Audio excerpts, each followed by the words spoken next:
something was messed up with it, so they wasn't gonna get here in time. So I had to go regular. Commercial. For sure. Roughing it like one of us. Yeah, man. It's all good though, you know.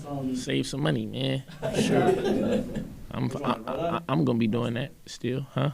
Which one, the red eye last night? Nah, I left this morning at like I think it was like 6 something a.m. How much sleep did you get? I slept on the plane, but I ain't sleep before that. Since I got drafted, I ain't sleep. My friends was over at my hotel, so we were just up in there chilling, talking. But by the time we knew it was like, bro, it's already 3:45. We might as well just stay up. We leave at like 4 or something. So we tried to stay up. I was like fighting my sleep. Yeah, I had a suite in Resorts World. Yeah. Now we was at Resorts World, the Croxford. Yeah, so we had like the 5-bedroom like suite in there. So it was pretty solid. Yeah, for sure. How many square feet is that? I don't even know. It was crazy though. Like I took a tour video and I sent it to like my friends and stuff. And the video was like 4 minutes. It was like, dang, bro. It was like, bro, it's still going. I'm like, yeah, I guess so. Kind of settle in for you yet, or has it become real? Nah, it became real for sure. Especially when I put my helmet on. I'm like, whoa. Like, I'm really an NFL organization. And they said they was gonna put my locker next to Drake. So that was pretty cool too. So I was like, dang, like I'm really here. Like I came on the 30 visit, but now like it's not no 30 visit. Like it's my spot, and this is actually where I wanted to be. So I'm pretty excited. Why'd you want Atlanta? Really, just the coaches overall. I feel like they allowed me to be myself, you know, and just show my personality and things like that. But when it comes down to handling your business on the field, then you got to be on that. But I like the balance that they had with it, and they love football, and so do I. So I think that's why we clicked a lot. I want to say you said that last night too about how like you wanted to find a team who loved you for you. Yeah. So, like how do you try to explain who you are and what does that look like of a team loving you for you? So really, I just be myself. I kind of just grew up. My parents just telling me to be yourself, and show respect and, have high character and things like that and treat people how you want to be treated. Just because I'm good at football, whatever the case is, like we're all still human beings. Like ain't nobody higher than so-and-so. Like we all equal. That's how I look at it. I'm just blessed with the abilities that I do on the field. So I kind of just be myself. And if a team likes me for me, then they like me. If they don't, I really don't care. I ain't gonna lie. Like I just want somebody who, believes in me and likes my personality and me for myself. So, yes, sir.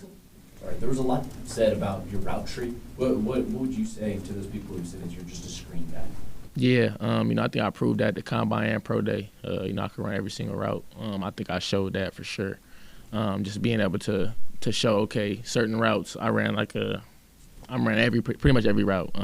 Curls, deep digs, corners, comeback. I ran a corner. It looks like it's a corner. Then I ran a corner stop.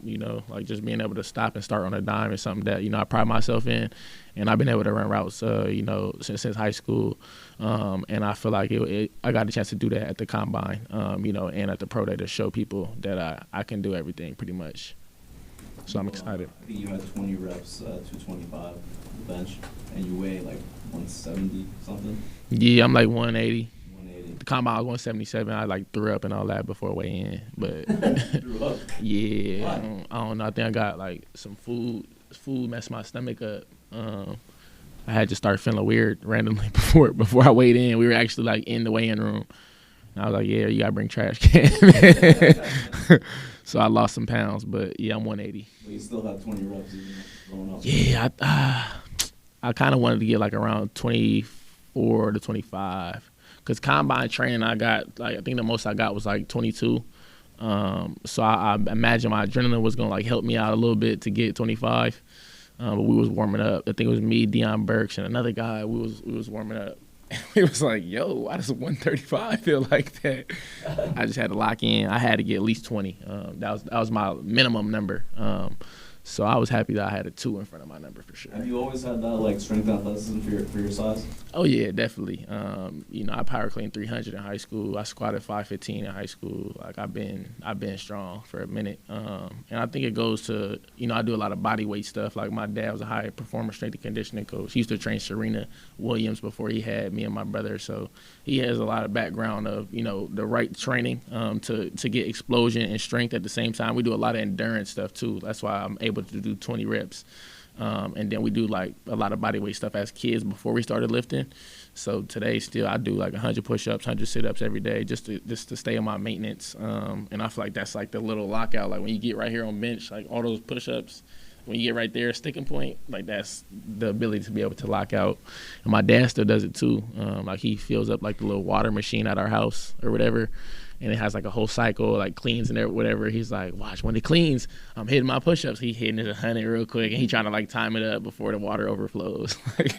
But yeah, I always been strong. Like even when I got to Georgia, I think people were shocked. Like I'd be lifting with the linemen, like D lineman, O lineman. I was probably the strongest pound for pound on the team. But they was like, dang, bro, like you power clean 315, like we doing that with the linemen. I'm like, yeah, like get your weight up, bro. I always wonder, guys, with your athleticism, at what point in your life did you realize you just moved differently? Definitely like 5. Yeah. Because I was playing flag. Like, I just saw a video. I think they posted it the other day. I like, was running back. I got the ball, and I cut back like 3 times in flag. And, like, my jersey's, like, all flappy. Yeah. I'm like, yo, like, but, like, I knew I always moved different. But, like, now looking back at it, nah, that was crazy. I ain't gonna lie. Like, I move exactly the same as I move right now, but I was 5 years old. And then I had, like, a couple I was scoring, like, average probably, like, at least 5 touchdowns every game, like, when I was in youth football. And then the most I scored was, I think, like, 8. But one time, I remember it was a story. We played this one team called the Gators, and they was, like, the top team. It was, like, us and them. And one of my we played them earlier in the year. I think I had, like, 4 touchdowns or whatever. And then, like, I was going crazy on every team, like, going a whole bunch of touchdowns every week. And then we were about to play them again. And one of the linemen was like, bro, I bet you don't score 6 touchdowns versus us, though. And he was like, I'll give you $20 if you do. So I was like, all right, bet, like, watch. And I ended up scoring 6 touchdowns. And then I was like, yo, like, where my $20 at? And he never gave it to me. And he actually went to Vegas, high school in Vegas, too. So I used to always be like, bro, like, where my 20 at, bro? And I still never got it, but it's all good, man. But I knew definitely that early for sure. I think going to a big school like Bishop Gorman and then going to USC and then Georgia, like you've been at like the biggest, most competitive schools in the country for like your whole career. How has that shaped you and who you are today? Oh, yeah, definitely shaped me a lot. Real competitive. I don't like losing. Like I just told them in the other interview, like I'm a team guy. Like I like winning. That's why I loved, the transition over there at Georgia and the culture that he's emphasized. Everything's based on winning. Like, sure, if you got to play special teams, you're going to play special teams to help win. So I think Bishop Gorman, I think I probably lost like 3 times ever at Gorman. So we weren't used to losing. We didn't take losing lightly. If we lost, we was hot. We was going to figure something out to try to make sure we didn't lose again. So I always had that competitive edge. And then given my brother, too, like growing up with him, we were close in age, so that's my best friend. So I always just grew up competing, at little stuff. Who can drink they shake the fastest? Like I always just been competitive. And then going to a school like Bishop Gorman definitely helped elevate that competitiveness for sure. And then like going to USC as well, same type of competitiveness. And then Georgia, it was times 1,000. So definitely wanted to get back into an environment that was, along those competitive lines because Coach Smart gonna hold you to that standard. And if you're not on that standard, then you're forced to elevate. And that, he gonna yell at you on that mic if you're not up to par. And that forces players to be like, I'm not trying to yell that again, so I need to be on my stuff. So iron sharpens iron. So I love competing and I don't like losing. So I definitely think everything accumulated to my drive for competitiveness for sure. I would imagine he yelled at you at some point. Oh, yeah, definitely. When I first came, man, I got like I was just telling them, caught a pass or whatever, juked somebody, got like 30 yards. I like ran out of bounds or whatever. Like I'm in the huddle next play. I did my first down celebration. Like I thought I was lit. It was when I first came, too, in the spring. I'm like, yeah, I just popped it on them, like, first down. Like, yeah, they going to know what I'm about. Hey, like, are you running out of bounds? Like, what are you doing? We don't do that here. I'm like, yo, like, he ripped me for sure. And then, like, it would be days later, I was like, yeah, I'm not doing that again because he was saying some stuff for a few minutes. I'm like, Coach, he's still going. And then someone else would run out of bounds, and he'd be like, that's that Zach Branch right there. I'm like, yo, like, I didn't even do that. So he was on me, like, the whole spring about that. But I definitely think that, it definitely helped the way I ran and things like that. I always was, like, a finish strong and things like that, finish through contact, and try to get as many yards as I can. But I think that helped amplify just a little bit more. Like, all right, bet. Like, I'm about to go truck this dude now because you talking about I'm running the bounce. So he kind of like plays mind games to see how you're gonna react. But I use it as fuel. Like, all right, coach, what should I do next? Like, that's kind of how I use it. So I got a lot of respect for Coach Smart for sure. Did you take any other top 30 of those? I just had the Raiders. A lot of Zooms though, but yeah, just those two in person. I'm curious, like, I imagine a lot of them believe it and dig each other, but did anything about the way that either Coach Stefanski or Ian Cunningham spoke with you, kind of presented things, stick out to you, comparing them to other teams? Really just the overall approach. I feel like it was just pretty natural. Sometimes things can seem like it's forced, or you're trying to force a conversation or force a connection. Like, everything just gelled so perfectly. I felt like on the visit, and then, from everybody, honestly, like the weight room staff, the nutrition, like the coaches, everybody pretty much was real comfortable. So it made me feel comfortable and made them, or let me know that I was a priority as well. So felt very welcoming. And then, talking to the GM as well, had a great conversation with him. Talked to him a couple times when I came up here. So I had a real good conversation with him, and I felt really good about the visit once I left. What did you guys talk about? So we just pretty much talked about, how I grew up, things like that, hardships and things like that, from my perspective, his perspective. So we had a really good meeting.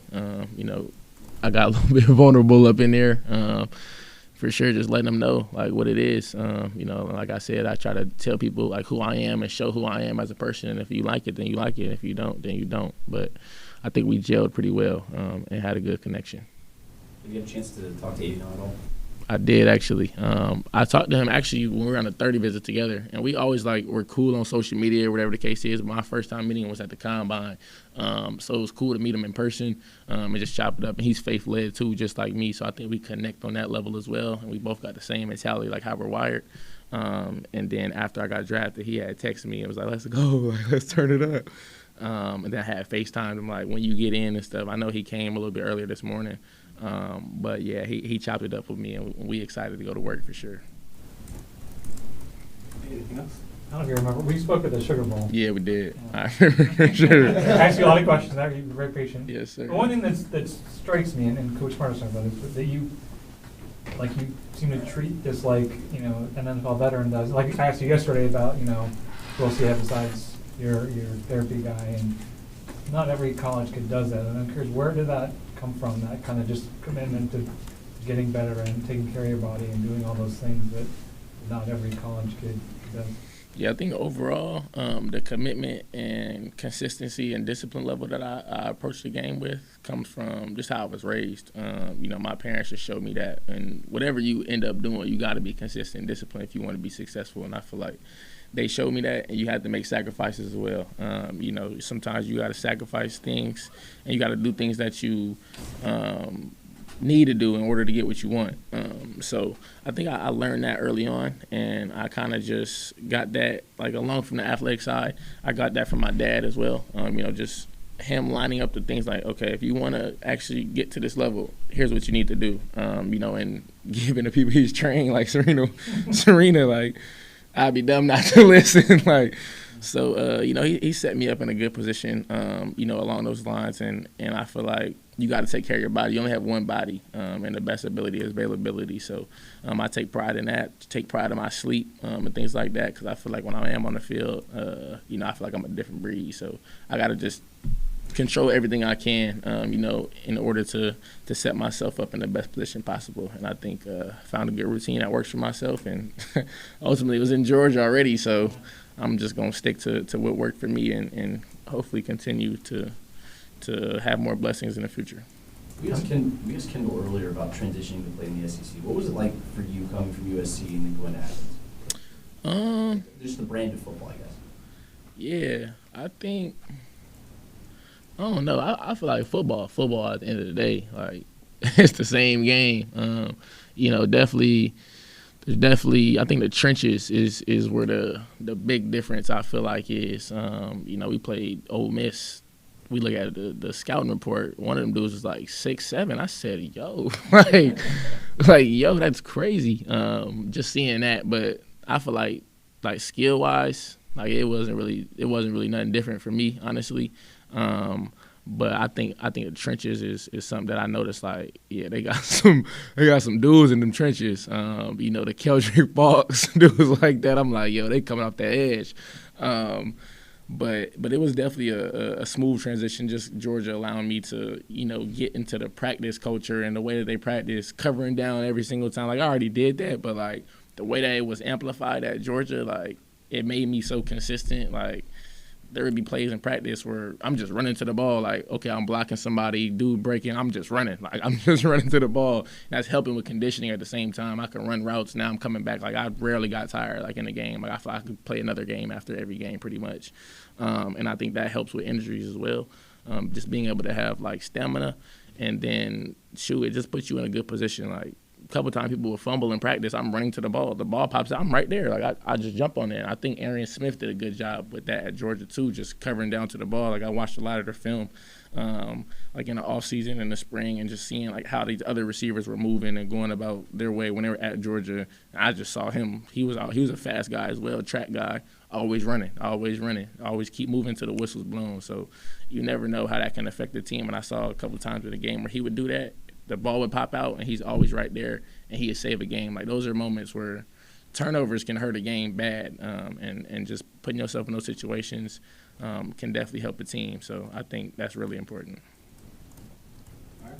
Appreciate y'all. Pick us in. About to find out your new teammate right here. Oh, okay. Who do we think? Pick is in. What was the last pick? I didn't even see it. Morris just